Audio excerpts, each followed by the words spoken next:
यशोदा मैया की आंख में आंसू। भगवान श्री कृष्ण ने जब देखे मेरी माँ रो रही है, सब देख सकता हूं पर मेरी माँ को रोते हुए नहीं देख सकता। श्री कृष्ण भगवान गए, मैया तेरी आंख में आंसू है और माँ की आंख में आंसू नहीं देख सकता, तू दुखी रहेगी तो मैं भी दुखी रहूंगा, मैया तू रो मत। क्या कहा है श्री कृष्ण भगवान ने? मैं सब देख सकता हूं, सब कुछ सह सकता हूं, लेकिन मेरी माँ की आंख में आंसू।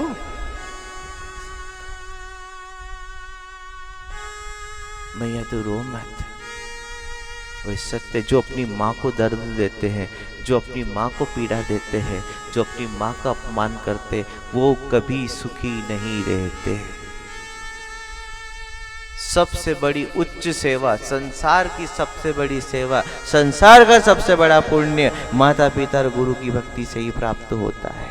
संसार इनको मत छोड़ना। आप जीवन में चाहे घर नए बना लो तो पुराने को छोड़ देना, गाड़ी नई लो तो पुरानी गाड़ी को छोड़ देना, कपड़े नए ले लो तो पुराने को छोड़ देना, आप सबको छोड़ देना, सबको बदल लेना, लेकिन अपने माता पिता और गुरु इनके सिद्धांत और नियम को कभी मत बदलना।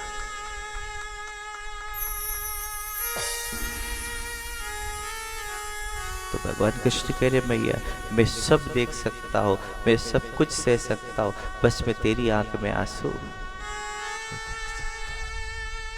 तू रो मत।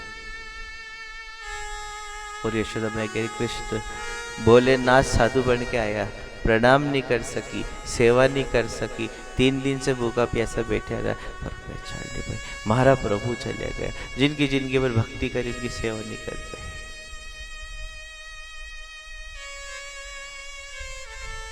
भगवान कह रहे भैया तू दुखी मत हो, मैं गांव में इतने संत महात्मा को निमंत्रण देके बुलाऊंगा, जितनी सेवा करनी हो कर लेना मैया, मैं इतने साधु संत को बुलाऊंगा। कह रही साधु संत नहीं, हमारा भोलेनाथ संत का रूप में आया था।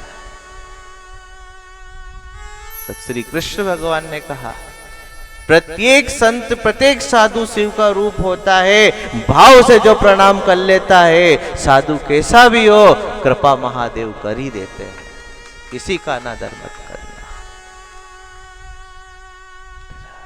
मैया में साधु संत श्री कृष्ण भगवान ने संतों का आह्वान किया, प्रार्थना की कि सभी संत महात्मा मेरे गोकुल में आओ। जो बड़े बड़े यज्ञ होते हैं ना, यज्ञ क्यों करते हैं? यज्ञ करने का ये अर्थ नहीं कि हवन हो जाए, यज्ञ करने का ये अर्थ नहीं कि भंडारा हो जाए। यज्ञ इसीलिए किया जाता है कि यज्ञ के बहाने सभी संत महात्मा आए और संत महात्मा के रूप में भगवान हमारे गांव के ऊपर कृपा बरसा जाए, इसलिए यज्ञ कर रहे हैं। संतों के चरण जहाँ गिर जाते हैं ना, वहां कल्याण हो जाता है।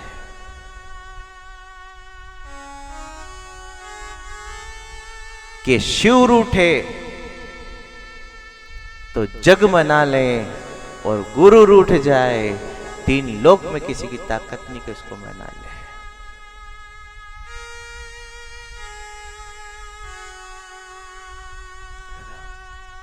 आह्वान किया भगवान ने, मेरे गोकुल में आओ, मैं सभी संतों का आह्वान करता हूं, आप गोकुल में आइए।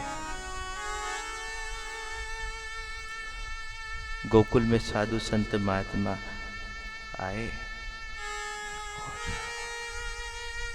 आह्वान किया था भगवान ने, सभी आए। अब आए देखे तो जिधर देखो उधर गैया, गोपी, ग्वाल, लाखों गौ माता, पूरे गोकुल में गौ माता ही गौ माता, लाखों गौ माता, गोपियां, ग्वाल और गौ माता संतों को दी। गोपियों ने नंदराय जी को सूचना दी, नंदराय जी गांव में साधु संत महात्मा आए हैं।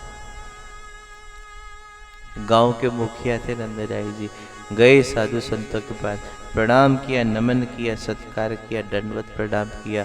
धन्य भाग हमारे जो आज हमारे गांव में संत जनों के पांव पड़े। आप सभी संत महात्मा घर पधारिए, भोजन कीजिए, जलपान ग्रहण कीजिए और गांव को अच्छा आशीर्वाद, सुख, शांति, समृद्धि का दीजिए। उसके बाद आप जाइए। साधु ने इनकार कर दिया, हम किसी के घर नहीं जाते, हम किसी के घर का भोजन नहीं पाते। नंदराय जी, आपने आग्रह किया, आपने निवेदन किया, हमने स्वीकार कर लिया, पर हम घर नहीं जा सकते। हमारा नियम है और नियम के अनुसार हम घर घर नहीं जा सकते और घर घर जाके भोजन भी नहीं पा सकते।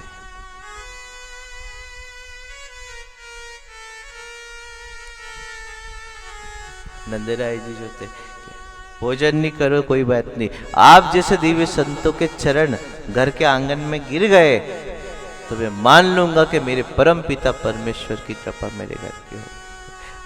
घर ही चलो, भोजन मत कर जो, पानी मत पीजो, आंगना तक तो चलो, पांव तो पटक दो कम से। अगर आपके कोई गुरु आए, संत आए, साधु गांव में आए, वो मना कर दे कि भोजन नहीं करेंगे, पानी नहीं पिएंगे, बस एक प्रार्थना करना, आंगन में पांव तो रख देना। हम मान लेंगे प्रभु की दया आज हमारे ऊपर।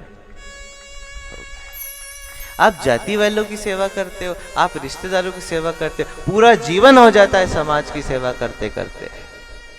आज ये भी जी आए, कल वो भी जी आए, आज ये रिश्तेदार आए, कल वो रिश्तेदार आ रहे। किसकी भाग्य होता है, किसका सौभाग्यशाली होता है वो कि जिसके घर सद्गुरु आते हैं और सेवा करने का मौका उसको मिलता है। तो आनंद तक चलो। नंदराय जी का निवेदन स्वीकार किया कि चलेंगे तो सही, पर भोजन नहीं करेंगे।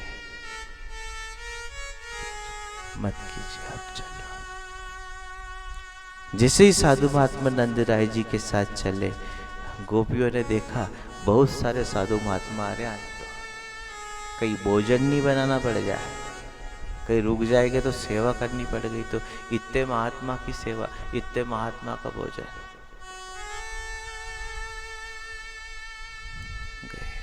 यशोदा मैया को सूचना दी गोपियों ने, नंद बाबा आ रहा है और आकागण साधु संत महात्मा के घर ला रहा है। मैया मैया सब कर जो, पर भोजन की मत हाँ कर जो। सब कर जो मैया, भोजन की हाँ मत कर जो। भोजन की हाँ कर लोगी तो इतना है, बहुत सारे साधु संत महात्मा है।